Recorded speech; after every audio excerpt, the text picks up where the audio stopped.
esse crédito já sairia aqui junto com os créditos do mês. Porém, nesse caso nosso aqui, nós não geramos a nota fiscal. Então, nós temos que fazer um ajuste a crédito de apuração. Então, no terceiro campo aí, valor total dos ajustes, terceiro, quarto, quinto, sexto. No sexto campo, valor total dos ajustes a crédito, nós vamos colocar o valor do SIAP. Por quê? Porque nós não emitimos a nota fiscal. Mas vale lembrar que em Minas Gerais, de acordo com o artigo 168 do anexo 5 do regulamento CMS, é obrigatório gerar a nota fiscal. Quando eu coloco um ajuste a crédito, ele reclama dizendo que o meu total de CMS a pagar está errado. Está errado porque eu tenho que diminuir o total de CMS a pagar com o crédito que eu estou aproveitando do SIAP. Aí você vai calcular o que eu tinha a pagar, é o 6.508,90, menos o que eu estou aproveitando de SIAP, 461,94. Vai dar 6.046,96 de CMS a pagar. 6.046,96 também de CMS a pagar. Acertou a apuração, nós temos que gerar o ajuste.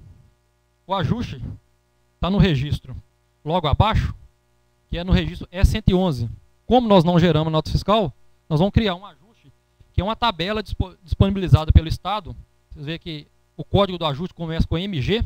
Nós vamos usar aqui, no caso, o MG 02999, que é apuração de CMS, outros créditos para ajuste de apuração de CMS. Esse código aqui também, pessoal, serve para fazer o ajuste do aproveitamento de crédito da diferença da microempresa. É aqui que nós vamos fazer o ajuste da microempresa. Nesse registro aí, E111, nós vamos fazer o ajuste da microempresa. Feito o ajuste, nós temos que acertar a obrigação a recolher, que é o registro E116. Como que vai ser controlado esse crédito quando for desabilitada lá a função de microempresa? O percentual, eles vão montar. O sistema está sendo desenvolvido para cada compra de microempresa que eu tenho direito a crédito, isso ficar gravado no banco de dados. Quando você gerar essa informação, isso vai para o registro. Então você vai ter uma informação dentro do sistema que você está aproveitando crédito daquela nota, porém não no campo específico que a gente aproveita hoje. Então você vai ter uma relação de notas que você aproveitou de microempresa e vai conseguir conferir isso dentro do sistema, percentual também. Então, feito o ajuste, acertou a obrigação a recolher, que não é mais aquele valor, é o 6.046,26, temos que acertar. Romulo vai salvar a apuração e vai validar novamente. E vamos validar para ver se deu certo o SIAP. O arquivo foi gerado com sucesso. Como que nós vamos conferir esse arquivo? Nós vamos em relatórios, documentos, entradas de mercadoria e aquisição de serviços. Nós vamos clicar lá, ele vai gerar o relatório, registro de entrada para a gente conferir. Aqui no caso o contador que vai conferir, que são informações fiscais, né? O contador conferir se a apuração das entradas, os créditos aproveitados estão de forma correta. Esse relatório é o mesmo relatório que tem que estar no total, lá no livro registro de entrada. Então o livro registro de entrada para Minas Gerais acabou. Agora nós temos somente SPED. Não vale mais registro de entrada, saída, apuração em papel. O SPED vem substituir tudo isso. Então nós temos uma linha que cada lançamento de documento fiscal, nós temos uma linha para conferir. E no final do arquivo, no final desses relatórios, nós temos a consolidação por CST, CFOP e alíquota.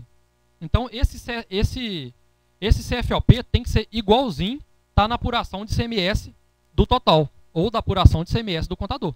É esse relatório que nós vamos utilizar para comparar com a apuração do total. Vai no total, Romulo, põe a apuração na tela. Então no total nós temos, lá no controle fiscal, apuração de CMS, relatórios de apuração, nós temos um relatório de apuração de CMS que a gente utiliza, ou utilizava até então, que era a obrigatoriedade do regulamento. Esse relatório, essa consolidação de CFOP, tem que ser igualzinho à consolidação do CFOP do SPED. Você falou que está dispensada a emissão do livro? A informação que eu tenho é diferente, né? Não, a partir do momento que você está obrigado ao SPED, você não... Você integra, sim. Agora o livro... a partir do momento que você está obrigado ao SPED, você está naquela lista, todo o SPED substitui o livro de entrada, saída, apuração e SIAP, e inventário. O livro em papel não é mais obrigado a imprimir, encadernar e protocolar na F. O protocolo caiu. Sim. Mas você tem a base legal do... Sim. Tem? Sim, está no regulamento CMS, lá no anexo 5. Depois poderia me passar. Sim. Das poucas obrigações acessórias que nós tivemos cortada, uma delas é essa. Se integra também. Esperamos que caiam mais, né? DAP, DACON, DCTF, DIPJ. Então, essa informação aqui, total de entrada, vamos ver se bate lá no SPED. Lá na última tela, tem os totais. O total do SPED, Deu 587.081.55. 587.764.52. Tem alguma nota não efetivada ou não processada que deu erro. O total do crédito, 10.056.62, lá no 10.056.63. Diferença de 1 centavo vai existir e não tem jeito, né? Que é arredondamento para cima ou para baixo. Lá no livro de saída, a mesma coisa, no PVA. No PVA nós temos o livro de saída, vai trazer cada redução Z emitida no dia e cada nota fiscal emitida no dia. Também ao final do relatório nós temos a consolidação por CST, CFOP e alíquota. Então nós temos também que conferir isso com o total da apuração. Uma coisa que está dando muito erro no ICMS é a parte do cupom fiscal, questão de valores. Fechamento dos cupons fiscais não fecham com o resumo do dia. Tem um relatório no total, que eu vou até passar para vocês na rotina final, que é saber se está faltando cupom fiscal no sistema. Todos os dias você tem que emitir esse relatório para saber se está faltando algum cupom fiscal e lançar esse cupom fiscal. Esse é um erro, e tem um erro também que é de mapa resumo do SF não bate com a redução Z. Aí você tem que apagar o mapa resumo e gerar uma nova redução Z. Tá? E ele busca isso automático. Quando o Rômulo gerar os erros aqui, eu acho que tem esse erro. Tá, então vamos lá. Nós vamos fazer um erro desse aqui. Então o total da saída, lá na apuração, tem que bater igual o total da saída no PVA. Tá ok? Vamos ver quanto que deu o total na saída. 754.870,54. Lá 754.870. Eu falei 54, mas é 14. Total de débitos de ICMS 16.565,52, 16.555,62. Temos lá a apuração de ICMS também no PVA, operações próprias. Ele vai demonstrar quanto que eu tive de débito, quanto que eu tive de crédito, qual o ajuste que eu fiz, informando inclusive embaixo qual o ajuste. Embaixo ele traz o meu ajuste, como eu não emiti a nota, ele vai trazer o meu ajuste. E quanto que eu aproveitei de débito e crédito e o valor do imposto a pagar. Tá? Essa é a apuração que está substituindo a apuração em papel. Tem aí informação de apuração de substituição tributária. Se você for um contribuinte substituto, você tem que gerar esse registro. É esse registro aqui que eu falei que dá erro se você emitir uma nota fiscal de devolução com o campo ICMS ST nos campos próprios. Aí você teria que gerar esse registro de apuração. Outras apurações, não é o nosso caso, Minas Gerais não tem outras apurações, tem outros estados que tem. Se você é contribuinte do IPI, você deve gerar apuração do IPI também, não é o nosso caso aqui, que é o varejo. O ICMS do ativo permanente, ele vai trazer para você os relatórios do CIAP, para você conferir com o seu contador. Todas as informações aí estão pertinentes com o CIAP do contador. O CIAP do contador também serve somente para conferência a partir do SPED. O CIAP que vale é o CIAP do PVA. Temos aqui ainda o inventário físico, que no caso do mês de fevereiro, temos que gerar e conferir se essas informações estão corretas dentro do PVA.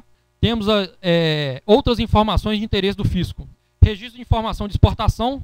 Se caso você fizer alguma exportação, você tem que gerar esse registro. Controle de créditos fiscais. Movimentação de combustível, que é o caso do posto de gasolina. Movimentação das bombas, que é o caso do posto de gasolina. Informações sobre valor agregado, que é o caso de posto de gasolina.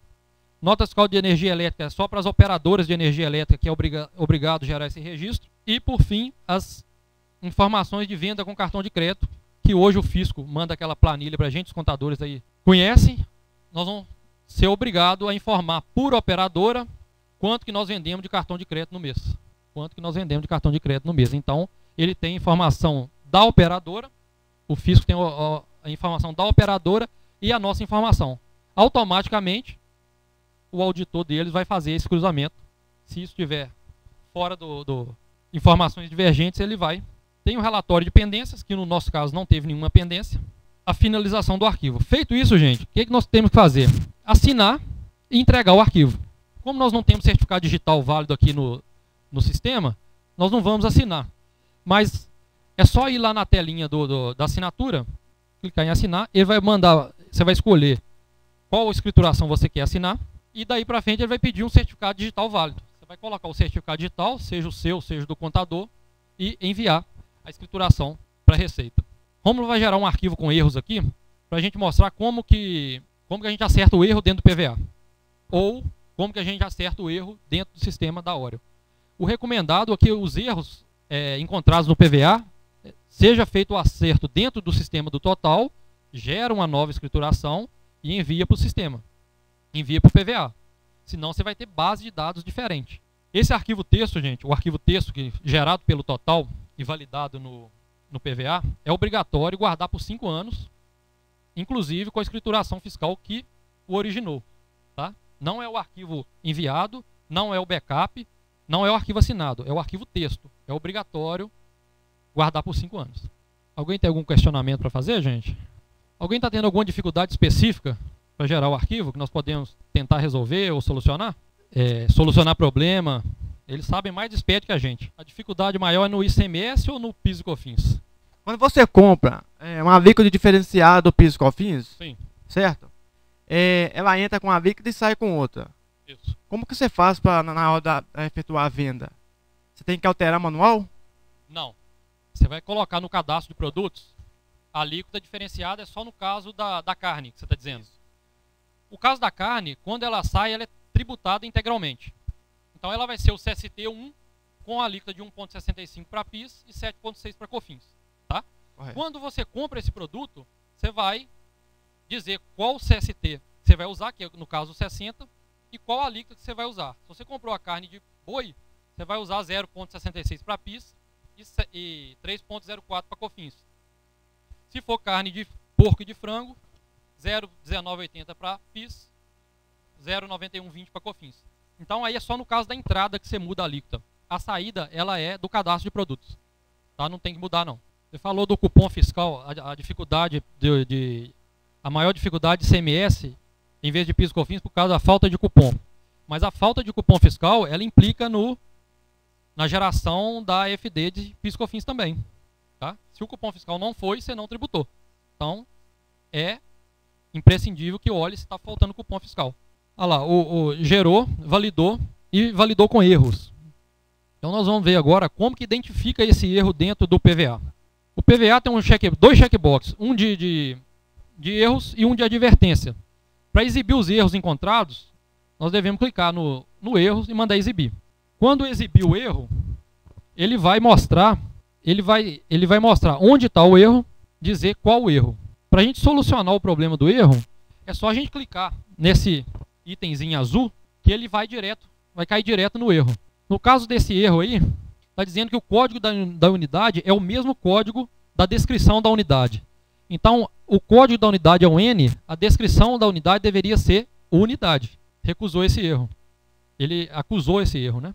Então, para consertar, ou você acerta dentro do PVA direto, acerta aí, Romulo, dentro do PVA direto, que não é o recomendado pela Oriontech, ou você vai lá dentro do cadastro de unidades, lá no total, acerta o erro, até porque se você acertar dentro do total, no próximo mês você não vai ter mais esse erro, né? Que é o caso de cadastro de pessoas. Acertou uma vez no total, no próximo mês você não tem esse problema. Você vai lá dentro de unidade e acerta o erro. Dentro de o próximo erro encontrado pelo PVA é erro de município, código do município, aquele erro que eu falei que dá muito. Quando o município não está com a tabela do IBGE, ele não vem para o SPED. Ele fica com o campo em branco. Então nós vamos ter que ir lá no cadastro de pessoas, ou dentro do PVA, buscar qual é o município do fornecedor. Então tem que ir lá no cadastro de pessoas e associar o fornecedor ao município. Colocar no fornecedor o código do município. Então dentro de cadastro de pessoas, grupo, geografia, município. Então nós temos que encontrar o município que é digitado pelo usuário. Tem que acertar aí o país e acertar o município com o código específico. Está dentro do sistema. Porém, ele está misturando com o cadastro feito anteriormente. Alguma dúvida? Você vai ter que pegar o seu fornecedor e colocar o Ponte Nova que tem o código IBGE. Até então, para essas AFD que nós vamos gerar de janeiro a dezembro, não está obrigatório o CPF no cupom fiscal venda a prazo. Porque nós estamos no perfil B. Foi editado 3 perfis, né? O A, que é a geração da escrituração de forma mais detalhada, que leva cupom por cupom. O perfil B, que é essa que nós estamos obrigados, que é só o resumo o mapa resumo do DCF, tá? Ou a redução Z. E o perfil C, que eles não disseram o que é ainda. No perfil B, apesar de você estar vendendo a prazo e estar saindo o cliente e o CPF lá no cupom fiscal, não é obrigatório não vai para a FD essas informações de venda a prazo, tá? Quando você acertou aqui o cadastro do Ponte Nova que estava sem o IBGE, existe um recurso no sistema, que é esse recurso aqui, de atualizar todos os dados, atualizar todas as notas de terceiros e cupom fiscais. Então, se você acertou o cadastro do IBGE e marcar essa opção, todas as notas que tiver com esse Ponte Nova sem o IBGE, ele já vai acertar automático para você. Tá? Você não precisa de abrir cada nota e acertar isso nota por nota. Tá? Ele já vai acertar isso para você. Então ele demora um pouquinho que ele vai buscar todos os documentos fiscais que tem aquele Ponte Nova sem o IBGE. Então, pessoal, ele está atualizando o cadastro. Tem uma lista de erros aí para a gente apresentar pro. Nós temos aqui os erros mais comuns encontrados pelos consultores da Oriontech, por mim na Oriontech, pelo Max e pelo Romo.